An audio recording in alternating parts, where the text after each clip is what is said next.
पहिलं जोरवे गाव हे जरवे होतं, म्हणजे जरवे होतं. जरवेच अपभ्रंश होतो, जोरवे नाव तयार झालेले. म्हणजे असं सांगितलं की जरासन राजाची नगरी श्रीकृष्ण उलटी केलेली.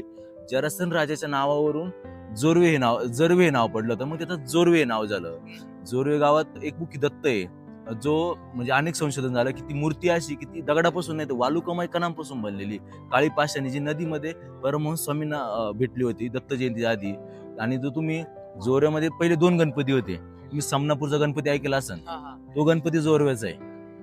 म्हणजे पहिले जोरे गावामध्ये 2 गणपती होते, उजवाडा सुंडीचे. मग त्यावेळेस ती लोकांना नवसाला पावणारा गणपती, त्यावेळेस ह्या सुकेवाडी समनापूरच्या परिसर लोकांनी मागणी केली की आम्ही हा एक गणपती आमच्या भागात घेऊन जातो, कारण की प्रवासाला लांब पडायचं. त्यावेळेस असे डांबरी रस्ते किंवा चांगले सगळे रानवाटा होत्या. मग त्यावेळेस एक गणपती इथून तिथं न्यायला, मग ज्या जागी न्यायचा त्या जागी नेता न्यायला, कारण देवाचं कौल तिकडे भागामध्ये तो गणपती समज जातो. तो पहिला जोरव्याचा होता, पण मग नंतर जोरे गावातला गणपती तिथे ठेवला.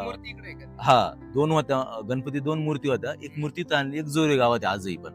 म्हणजे आणि जोरे गावाचं म्हणजे मंदिरांचा इतिहास 300-400 वर्षापेक्षा जुना इतिहास आहे मंदिरांचा. आणि त्याच्यापेक्षा जास्त जुनं दत्ताची मूर्ती, गणपतीची मूर्ती, ही पहिले गणपतीची मूर्ती होती, मग दत्ताची मूर्ती.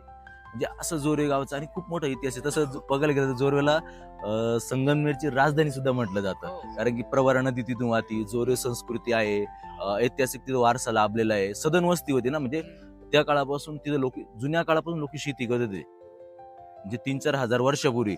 एकदा आपल्या संगमनेरचा इतिहास जर सांगायला गेलं तर म्हणजे 2-2.5 हजार वर्षापासून आपल्या संगमनेरचा इतिहास सांगितला. तो मानव वस्ती सुरू झाली वगैरे, अशा खूप साऱ्या गोष्टी.